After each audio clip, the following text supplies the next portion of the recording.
Yo, what's good, Fortnite gamers? So yeah, in the last video I showed you everything I know about making melodies for Southside. So in this one I'm gonna show you how to make crazy drums for Southside. So yeah, I'm just gonna be breaking down some beats that I added drums to, and then at the end I'm gonna add drums to a loop. And yeah, you might want to grab your snacks, get a pen and paper, whatever you need. Yeah, let's get to it. See, I'm just gonna play you this beat I just made and then I'll break it down.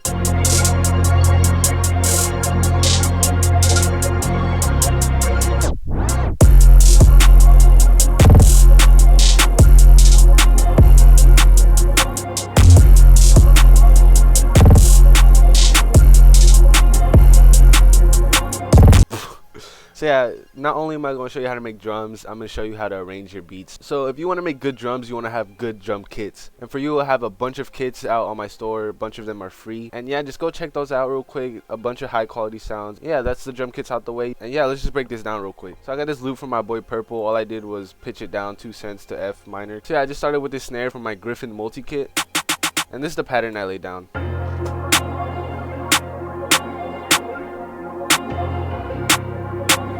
Alright, so future me here, I was editing this video and I realized my mic was like staticky and trash at this part, so I was just explaining how it was just a simple 2-bar pattern. And yeah, back to the video. So yeah, all the snare patterns you can do, you can have the basic snare pattern. You'll never go wrong with that. And then I'll just show you a bunch of variations.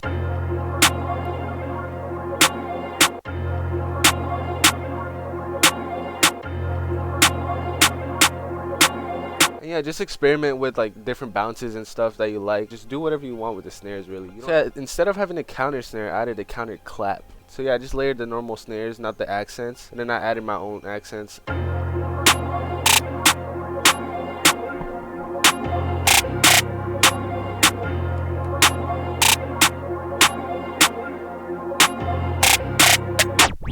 That sounds crazy. And yeah, so this snare is again from the same kit. It sounds like this.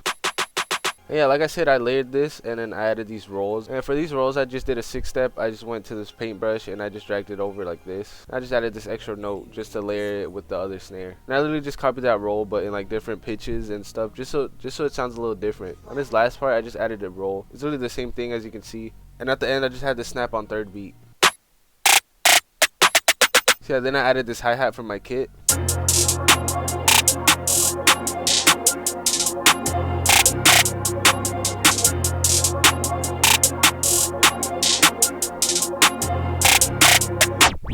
And so yeah, as you can see, I messed with the velocities. What I wanted to do is I wanted the first note to be like accented, so I put the velocity all the way up so it sounds like this instead of like this, and so it'd be more quiet, so I wanted to accent that first note.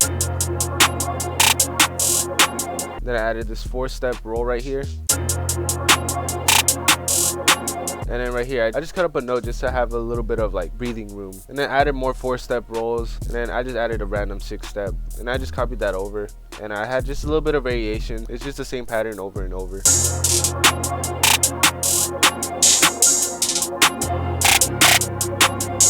yeah, next I got this 808 from the same kit. And this is the pattern I laid down.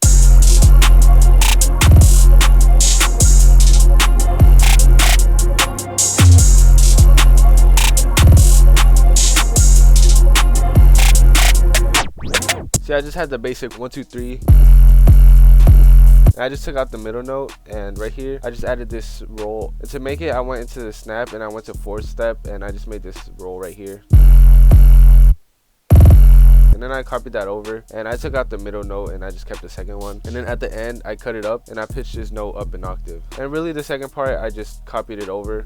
And the only switch would be right here at the end where I added the same 4-step roll. Then I literally did Control A, Control C. I added a kick and I did Shift D, just shorten all the notes, and then I did Alt K just to bring it all to C. And yours would probably look like this. So just move it over to C or whatever note you want. Right click on C, and every time you do this now, all your notes will go down to C. So like as you can see, it's like all over the place. If I do Alt K, they're all at C now. Yeah, usually I wouldn't layer the rolls, but I wanted to switch it up for this beat. So this what the final beat sounds like.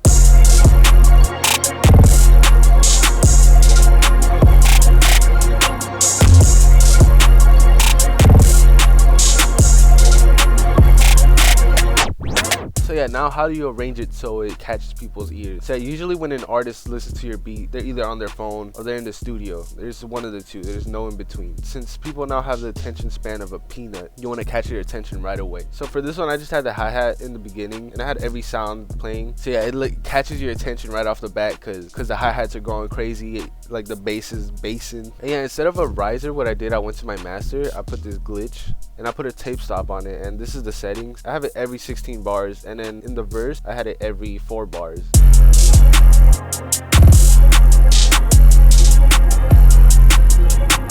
It just adds like a little bit of variation. But yeah, for my arrangement, I usually have the intro like I showed you. You want to have something catchy in there. And yeah, then I just had the snare, the hi-hat, the kick in the 808, and then in the second part I had all the sounds playing, and then literally I just copied this over. Same with the arrangement, except I took out some melodies, you know the drill, and then really I just copied this over. As you can see, it lines up perfectly. Yeah, that's pretty much it for this beat. I'm gonna show you another example.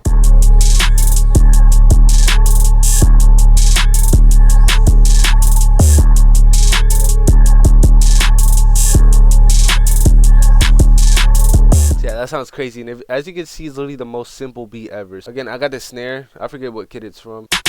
I pitched it down to G sharp just to make it hit a little harder. I just like how it sounds when it's lower.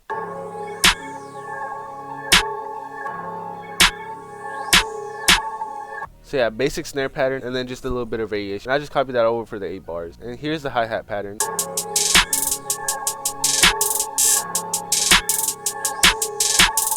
As you can tell, it's the same 1-bar pattern over and over, and at the end I just had this roll, this very tight roll. Usually what I do is I have the metronome playing, so. And as you can see, this beat does not have a kick, so to make your 808s hit, you go into your channel rack, you go into your 808, and you go into here and you boost it. As you can see, I boosted up only 3%, and here's the 808 pattern.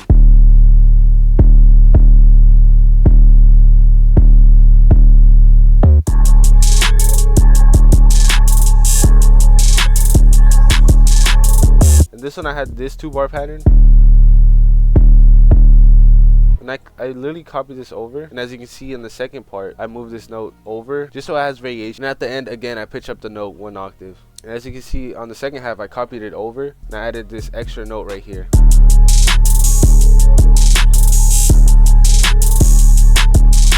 So this beat is very simple, it has a lot of space. That's really what you want. And to arrange it as normal intro, this is a placement beat, so I didn't want too much going on. And yeah, it just goes right to every sound. And for the second half, I made the 808 pattern unique.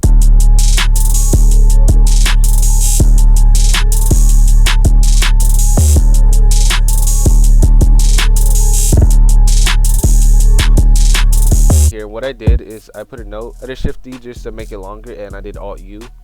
As you can see, it brings up the chopper, and I just added an extra note right here. And just to make the notes not clash, go into your channel rack and put cut itself, or you can make this envelope right here. When you stop hitting the note, the sound completely stops. And yeah, just copy the same variation right here, except when the hook comes right back in, just a small pause.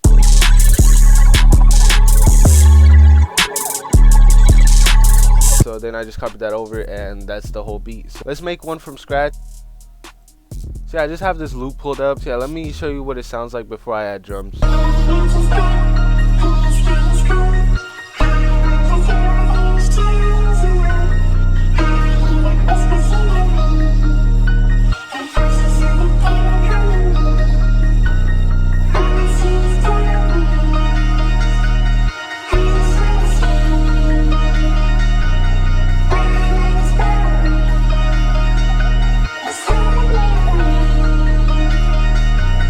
Yeah, I snapped on this loop, so let's just add drums. I want to add drums to this. So first, what you could do when you pull up a loop is you put it on stretch. Try to change the pitch of it. So let's go up to F.